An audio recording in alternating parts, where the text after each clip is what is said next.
और संकल्प लिया है तो इधर उधर देख नहीं सकते आप, और देख लिया तो संकल्प टूट गया।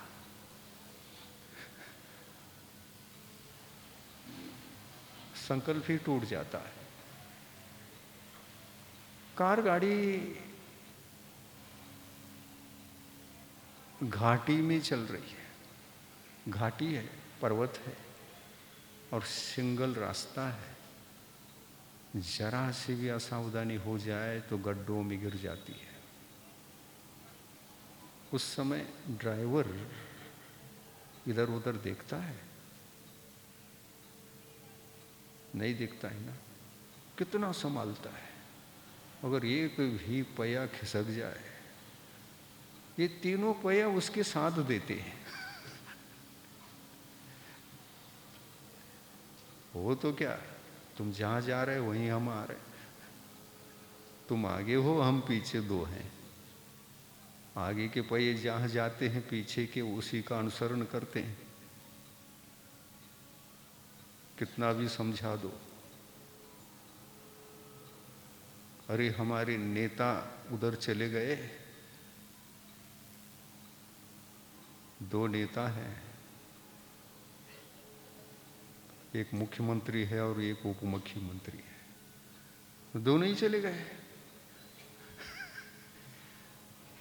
तो उन्हीं का फॉलो करते हैं ना पीछे वाले। ऐसा ही होता है। आत्मा योग का फॉलो करता है, और योग 3 प्रकार का होता है, यानी रिक्शा होता है।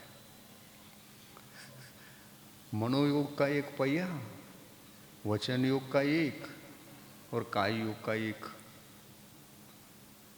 हाँ? पीछे के दोनों पहिए किधर जाएंगे? आगे का एक ही होता है और वही मुख्य होता है। सम्यक दर्शन का अर्थात पीछे का पहिया, चारित्र अर्थात पीछे का, लेकिन सम्यक ज्ञान का अर्थ होता है आगे का पहिया। सम्यक ज्ञान भटक गया तो सम्यक दर्शन तो भटक ही जाएगा। सम्यक ज्ञान भटक गया तो सम्यक चारित्र तो भटकने वाला ही है। क्योंकि पीछे के ये दोनों सम्यक और चारित्र, ये आत्मा की, देखिए क्या बताया है शास्त्रों में, आत्मा के ये दोनों गुण अचेतन है। हाँ, पहली बार सुन रहे होंगे। 3 रत्नत्रय में से ये 3 गुण है क्या नहीं आत्मा के? भगवान ने कहा है 2 गुण तो अचेतन है और 1 गुण चेतन है, और जो चेतन है वही हैंडल करता है शेष 2 गुणों का। जीव अचेतन गुण को जगाता है, जगाता जाता है। और गुण कितने हैं? 3 नहीं, आत्मा के सद्गुण अनंत हैं। उन अनंत गुणों को जगाने के लिए ये 3 गुण मार्ग रूप होते हैं, साधन होते हैं। ये अगर जग गए तो अनंत गुणों को प्राप्त करोगे। और सभी गुणों में महत्वपूर्ण गुण जिसका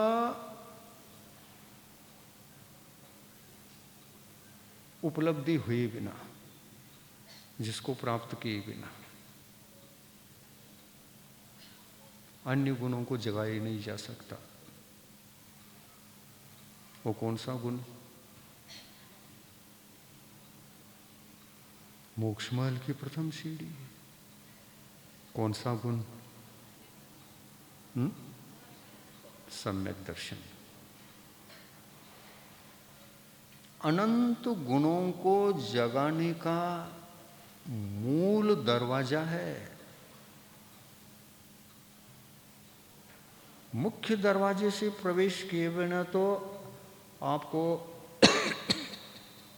उस महल के भीतर कितने सारे क्या क्या विशेषताएं हैं ये पता नहीं चलेगा। आत्मा के मंदिर में अनंत गुण है और उन अनंत गुणों का मुख्य द्वार है सम्यक दर्शन। और जहाँ सम्यक दर्शन है दूसरा द्वार है सम्यक ज्ञान। उत्पत्ति के अपेक्षा से पूछो, इन दोनों की उत्पत्ति एक साथ होती है लेकिन दोनों ही दरवाजे हैं।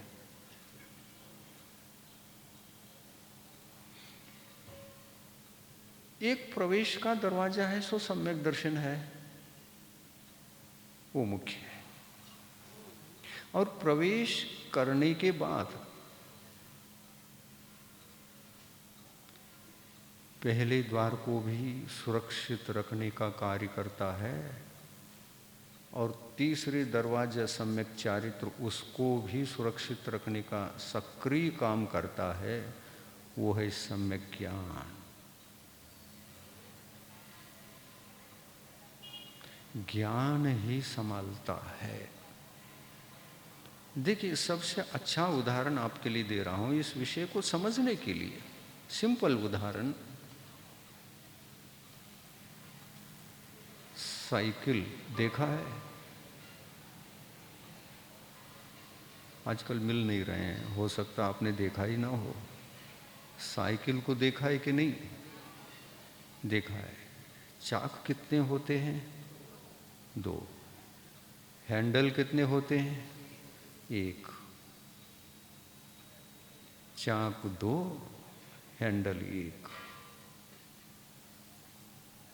नीचे का चाक स्वयं कुछ नहीं जानता, चलना जानता है, पर उसको ऊपर का ऑर्डर चाहिए, हैंडल का ऑर्डर चाहिए, तब नीचे का चाक इधर उधर होता है। और वो हैंडल को संभालने वाला कौन? उस पर जो बैठा है वो व्यक्ति जो चला रहा है। हैंडल अपने आप नहीं चलता है ना, वो तो मशीन है। ये मोक्ष मार्ग साइकिल की तरह है। आगे का चाक सम्यक दर्शन, पीछे का चाक सम्यक चारित्र। और इन दोनों ही चाकों को ठीक ढंग से संभाल कर मंजिल पर पहुंचाने वाला हैंडल, और हैंडल को संभालने वाला आत्मा है ना। आप सुरक्षित आ गए, घर आ गए, साइकिल लेकर के आए, आपने संभाला। आप व्यक्ति हैं तो आत्मा है। आत्मा है तो आपको सब कुछ पता है। क्या पता है? जिस मार्ग पर मैं साइकिल चला रहा हूं, ये मार्ग मेरे गांव के लिए जाता है क्या नहीं, ये सम्यक दर्शन को पता है, या चारित्र को पता है, या हैंडल को पता है। वो तो मशीन है। लेकिन यहाँ हैंडल की जगह सम्यक ज्ञान है। सम्यक ज्ञान हैंडल है, सम्यक चारित्र सम्यक दर्शन आगे का चक्र है, वो सही दिशा में ले जाता है। आत्मा जो सीट पर बैठा है वो आत्मा है, पीछे का चक्र चारित्र है। वो सम्यक दर्शन के बिना सक्रिय नहीं होता।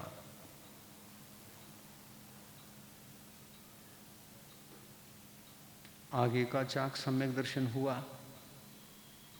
हैंडल सम्यक ज्ञान हुआ, व्यक्ति जो बैठा है वो आत्मा हुआ, और पीछे का जो चाक है वो सम्यक चारित्र हुआ।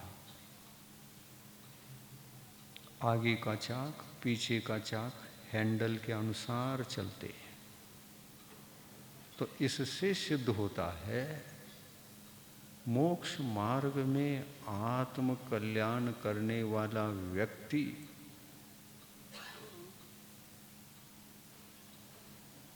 उनकी साइकिल उनके पास है।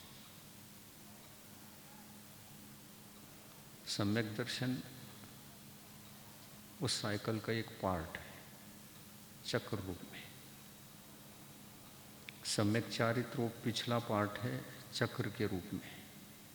और इन दोनों चक्रों को मंजिल तक पहुंचाने के लिए हैंडल भी लगा हुआ है।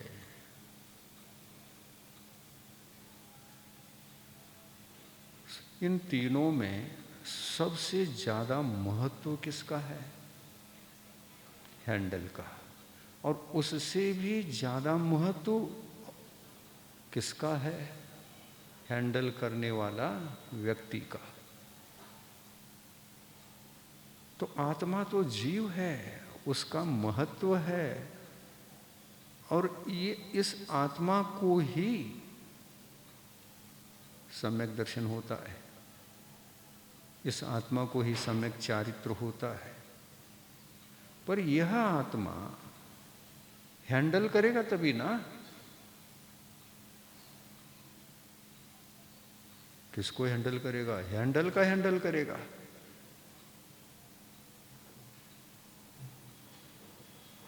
तो सम्यक को सही दिशा प्रदान करने वाला और सम्यक चारित्र को सही दिशा प्रदान करने वाला कौन है?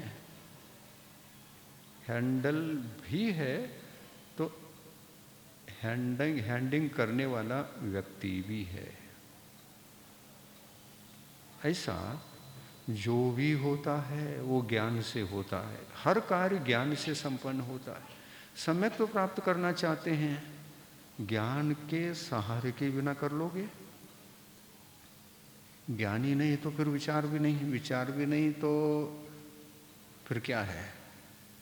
ज्ञान अचेतन गुण हो गया। अगर ज्ञान अचेतन गुण होता तो सम्यक दर्शन की उपलब्धि न होती, चारित्र की भी उपलब्धि असंभव है ना। ये कुछ सूक्ष्म बातें समझ में आना चाहिए।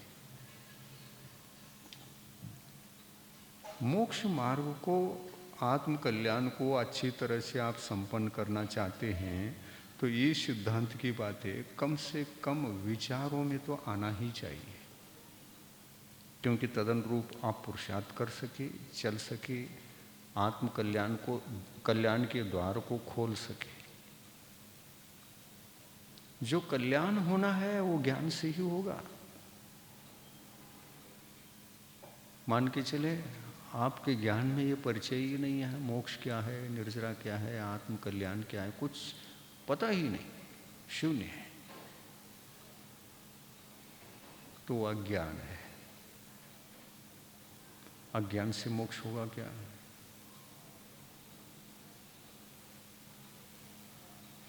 तो अज्ञान को ज्ञान प्रदान करने के लिए जनवाणी चाहिए कि जिनवाणी चाहिए? जनवाणी से तो भटक जाओगे। नाना प्रकार की कल्पनाएं हैं हर विषय में, लोगों की कल्पनाएं हैं, मिथ्या कल्पनाएं हैं। आप धर्म करना चाहते हैं तो जनवाणी से, जनवाणी के आधार से मत चलना, कहीं अन्यत्र पहुंच जाओगे विपरीत दिशा में।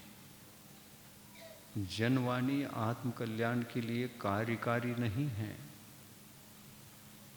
जिनवाणी आत्म कल्याण के मार्ग पर आपको कार्यकारी हैं, यानी उपयुक्त हैं, यानी काम में आने वाले हैं। कई लोगों को शब्द कठिन पड़ जाते हैं। कार्यकारी का मतलब क्या है वो?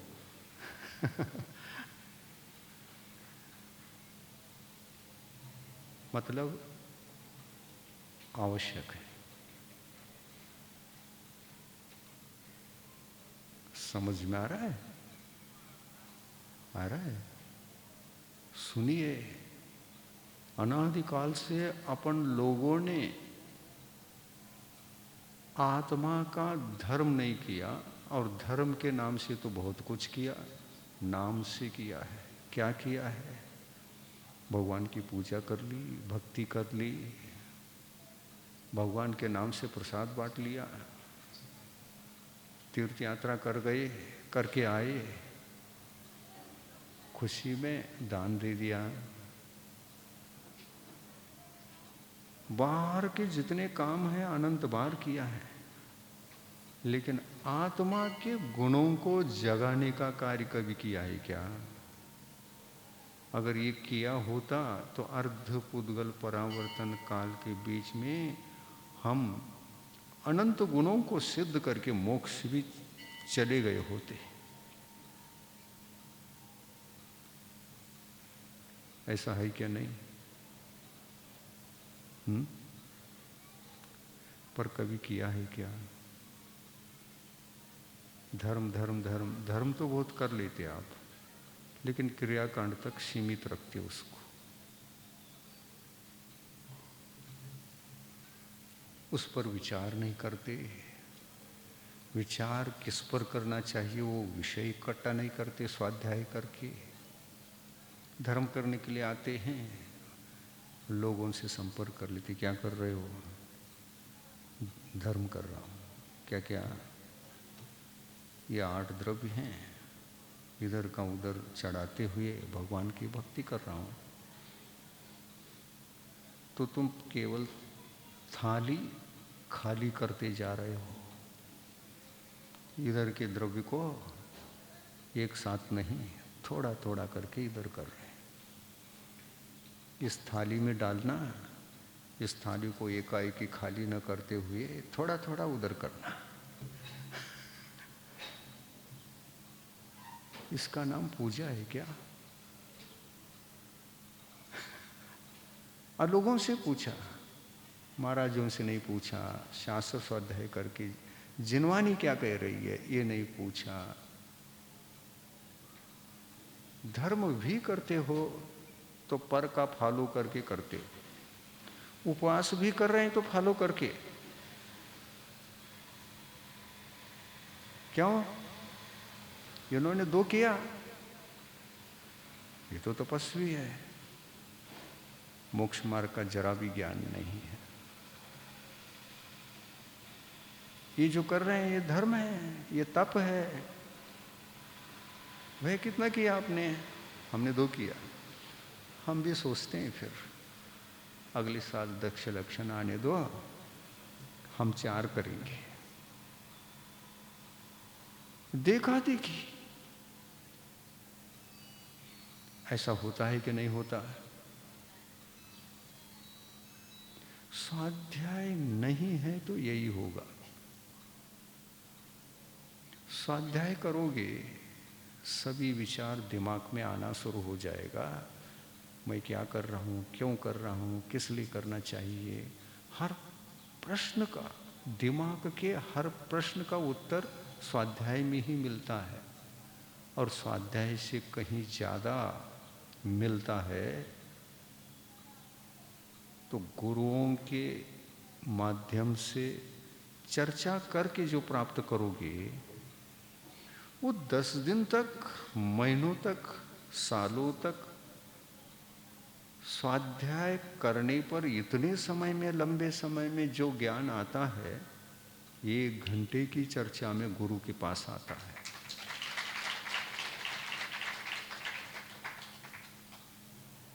क्योंकि ये आत्मिक तत्व हैं, और जो आत्म तत्वों की साधना में बहुत ऊंचाई की सीढ़ियों को चढ़ करके बहुत ऊपर पहुंच गए हैं, उनसे चर्चा करने का मतलब 1 साल के स्वाध्याय को 1 घंटे में करना। या तो इसको करो, या तो नित्य स्वाध्याय करो। स्वाध्याय से भी अच्छा है गुरुओं से आत्म तत्व की चर्चा करना, आत्म कल्याण की बातें करना। सभी लोग आते हैं मुझे एक ही प्रश्न पूछते हैं, महाराज ये सूतक लग गया, ये सूतक, इतनी पीढ़ी है, कितना दिन का सूतक लगता है बताओ। उनके पास कुछ क्वेश्चन तत्व संबंधी, आत्म तत्व संबंधी है ही नहीं। क्यों? स्वाध्याय नहीं करते तो प्रश्न कहां से आएंगे? तो ये दशा समाज में है और अधिक लोगों में। और लगभग आप जो प्रवचन सुन रहे हैं, अच्छी तरह से स्वाध्याय करने वाले तो 2-3 ही निकलेंगे। और स्वाध्याय के बेस पर गुरु के पास चर्चा करने के लिए, और स्वाध्याय करते समय अंडरलाइन लगाया, ये समझ में नहीं आया, गुरु से आज मैं महाराज से पूछूंगा।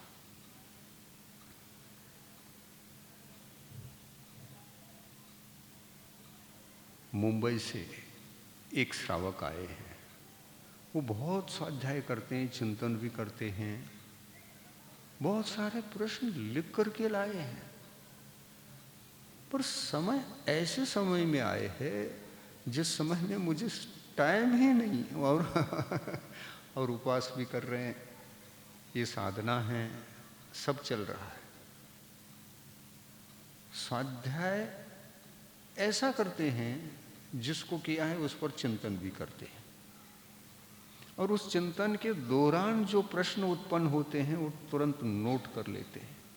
साल भर के प्रश्नों को हर साल या साल में कई बार आते हैं, 2-3-4 बार भी आते हैं कभी कभी, और शंका समाधान के लिए ही टाइम पूछते हैं।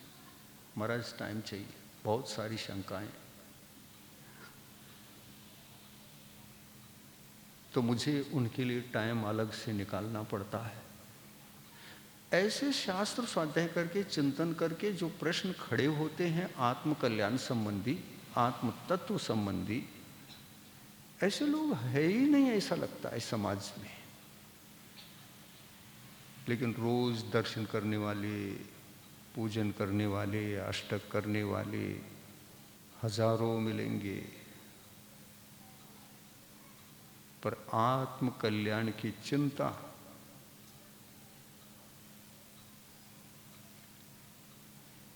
शायद एक गांव में 1-2 ऐसी संख्या में मिल सकते हैं, और वो भी पक्के नहीं, पक्के नहीं। क्यों पक्के नहीं? स्वाध्याय तो करते हैं, शंकाओं को लिख करके नहीं रखते,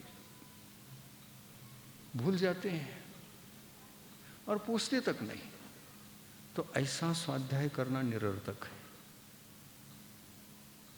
व्यर्थ है। क्यों? शंकाएं वैसी को वैसी बनी रही। आप हर दिन पढ़ते जा रहे हैं, साल भर पढ़ लिया, जो शंकाएं हुई उनका निरसन नहीं लिया, चर्चा नहीं की, मतलब क्या है फिर पढ़ने का? पढ़कर पूछना भी चाहिए। स्कूल कॉलेजों में प्रोफेसर पढ़ाते हैं, मास्टर पढ़ाते हैं, टीचर पढ़ाते हैं। एक क्लास में 50, 40, 30 संख्या होती है विद्यार्थियों की, पढ़ाते हैं। ऐसे कितने विद्यार्थी उसमें रहते हैं, टीचर के एक एक शब्द को सुन रहे हैं, याद रख रहे हैं, चिंतन कर रहे हैं, अभ्यास कर रहे हैं, होमवर्क कर रहे हैं। ऐसे कितने विद्यार्थी हो सकते हैं? बहुत ज़्यादा नहीं होते। परीक्षा भी आई, एक आध ही विद्यार्थी होता है, 3-4 विद्यार्थी होते हैं जो कॉपी मार करके नहीं लिखते हैं। बाकी तो ऐसे सोचते हैं वो है ना, उनके पीछे हम बैठेंगे उन पर डिपेंड है, और क्या करेंगे? प्रमाद करेंगे। जरा कॉपी मार करके पास भी हो सकते हैं, पकड़ में आऊँगा तो आऊँगा, नहीं आऊँगा तो नहीं आऊँगा, उसकी फिक्र नहीं मुझे। चिट्ठी ले जाऊँगा, कठिन क्वेश्चन का उसमें यदि चिट्ठी में लिखा हुआ है तो देख करके लिखूंगा। क्या करना है ज़्यादा पढ़ करके? पास होने के लिए कितना चाहिए? अपनी बुद्धि से थोड़ा लिखो और कॉपी मार करके थोड़ा सा लिख दो तो निकल जाऊंगा। ऐसे सोचते हैं विद्यार्थी, हमने देखा है।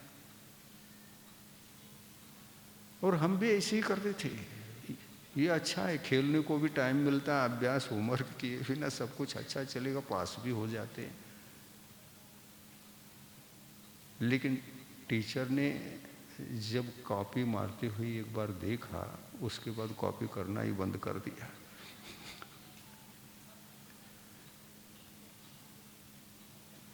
छोटे थे, टीचर ने देखा तो एक चांटा मारा। एक चांटे में भी हम सुधर गए, फिर कॉपी नहीं किया, अभ्यास ज़्यादा किया। और अभ्यास ज़्यादा करने से अपनी बुद्धि से जितने लिखा, मुझे विश्वास हुआ पास तो हो गए। फर्स्ट क्लास, सेकंड क्लास या थर्ड क्लास, जो भी मिले, मिल तो गया फल।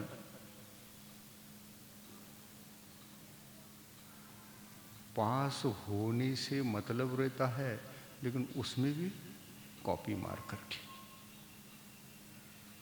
ऐसा नहीं कि सेकंड क्लास निकालना है या फर्स्ट क्लास निकलना है या रैंकर बनना है, ऐसा कुछ लक्ष्य नहीं रहता। पास होना है तो पास होने के लिए वो क्या सोचता है? थोड़ा सा पढ़ लूँगा, जब परीक्षा आएगी हर दिन खेलूँगा। खेलने में मज़ा आता है बच्चों को, खेल में बहुत समय निकालते हैं। बच्चे बच्चे मिल गए, शुरू हो गया खेलना, इधर उधर की बातें सुनना, चर्चा करना। आजकल तो मोबाइल आ गया, कोई बच्चा स्वाध्याय अभ्यास करता ही नहीं। घर गए, अब स्कूल में लाना तो मना है, एक स्कूल में बैठे रहते हैं, मन मोबाइल में लगा रहता, घर में मोबाइल है। चित्त चंचल के लिए एक ये मोबाइल भी बहुत घातक हो गया। कोई बच्चा अच्छी चीजें देखता ही नहीं। जो समय व्यर्थ बर्बाद करने की जो चित्र हैं, उनको ज़्यादा देखते हैं। देखते कि नहीं देखते? आप अपने बच्चों को देखा है, क्या देखते हैं वो? ये होता है। मोक्ष मार्ग में भी ऐसा ही हो रहा है। आप सभी लोग स्वाध्याय बिल्कुल नहीं करते, हमारा कॉपी मार रहे हैं। महाराज क्या कहते हैं, देख लेते। अरे महाराज के पास तो बहुत ज्ञान है, उतना तो हमको संभव नहीं, ये तो हमको जमता नहीं, और कोई शास्त्र समझ में भी नहीं आता, वो शब्द ही समझ में नहीं आते, दिमाग में बैठना तो दूर, पहले समझ में ही नहीं आ रहा। काय को पढ़ना, बर्बाद करना समय को? यही विचार आता है कि नहीं? 100% लोगों को ऐसा होता है। और ये ऐसा होना अच्छा नहीं माना जाता। पढ़ना चाहिए। ठीक है, आपको कुछ भी समझ में नहीं आता, शब्द कठिन पढ़ रहे हैं, एक डायरी ले लो, शास्त्र लेके बैठो, पढ़ना, स्वाध्याय करो, पढ़ना शुरू करो और सोचो, मैं जो पढ़ रहा हूँ कितने शब्द ऐसे हैं मुझे समझ में नहीं आ रहे, कितना समझ में आया उसमें से, और जो समझ में आया उसको गुरु से पूछ करके मैं ऐसा समझ रहा हूँ, ये अर्थ ठीक है ना, ये पूछना पड़ेगा कि नहीं। विद्यार्थी को जो शंका होती है तो वो अपने विचारों को मास्टर से पूछकर ठीक ठाक करता है। अगर यस भर दिया तो मेरा विचार ठीक है। फिर होमवर्क करके आता है, प्रश्न लेके आता है, दूसरे दिन क्लास में पूछता है, अपनी शंकाओं का निरसन करके अपने अभ्यास किए हुए विषयों को मजबूत बनाता है, तब कहीं जाकर के वो पास होता है।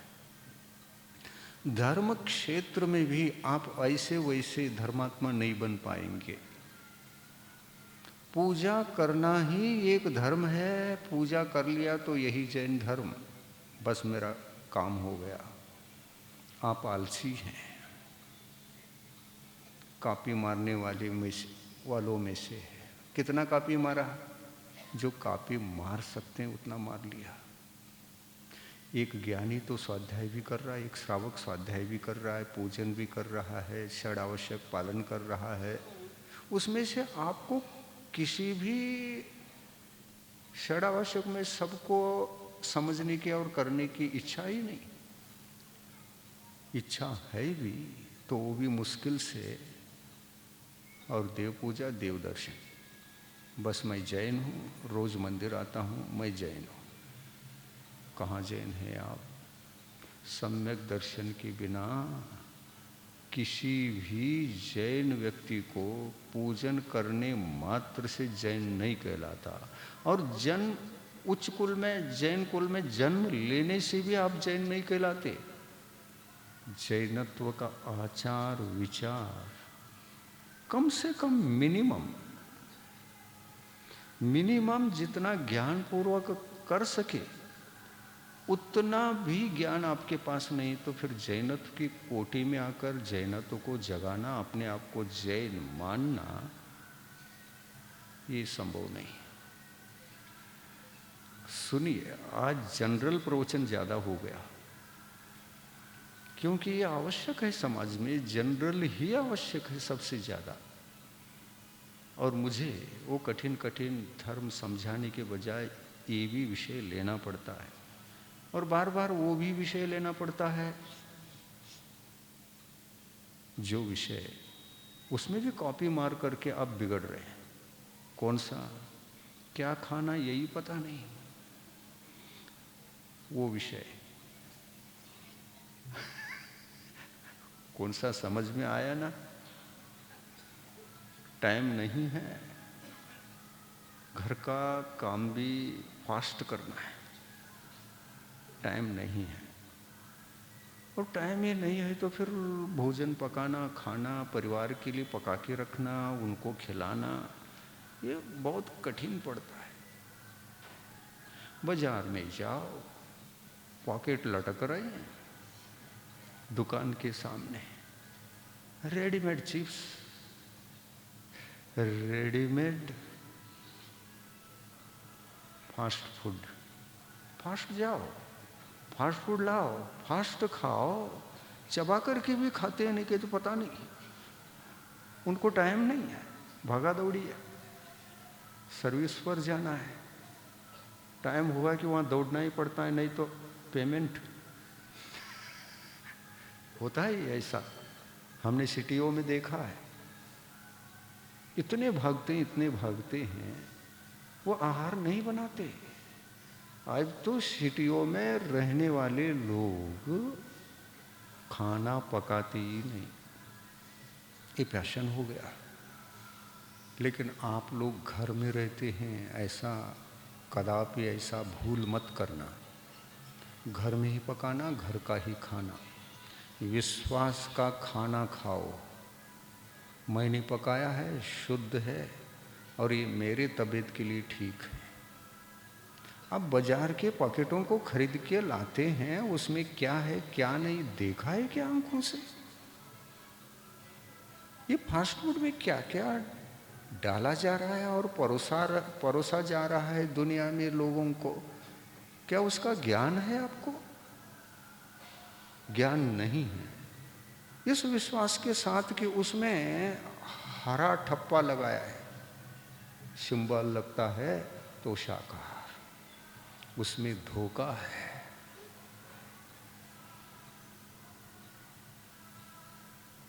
सिंबल तो हरा है लेकिन भीतर मांसाहार है। ईमानदारी से हरा सिंबल लगाने के बजाय लाल लगाना चाहिए था, तो शाकाहारी लोग नहीं खरीदेंगे, व्यापार नहीं होगा। हरा लगाऊंगा, सब लोग खरीदेंगे। ये व्यापारी धोखा देने वाले और अर्थ कमाने वाले, वो तो नरक जा ही रहे हैं। वो धन भी पाप का कारण है जो इस प्रकार से धोखा देकर कमाया जाता है।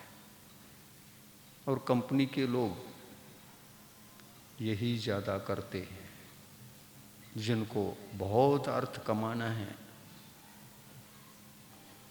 इच्छाओं से भरे हैं, इच्छा पूर्ति के लिए ऐसा बहुत करते हैं। और उससे अपन को बचना चाहिए। आप घर में रहते हैं, बहुत अच्छे हैं, सिटी के लोग और भी बिगड़ रहे हैं। आपके लड़कियां भी जाकर सिटियों में शिक्षण लेते हैं, शिक्षण पूर्ण करते हैं, वो भी अपने हाथ से पकाती नहीं, न ही टिफिन मंगवा लेते हैं घरों से, अपने गांव से,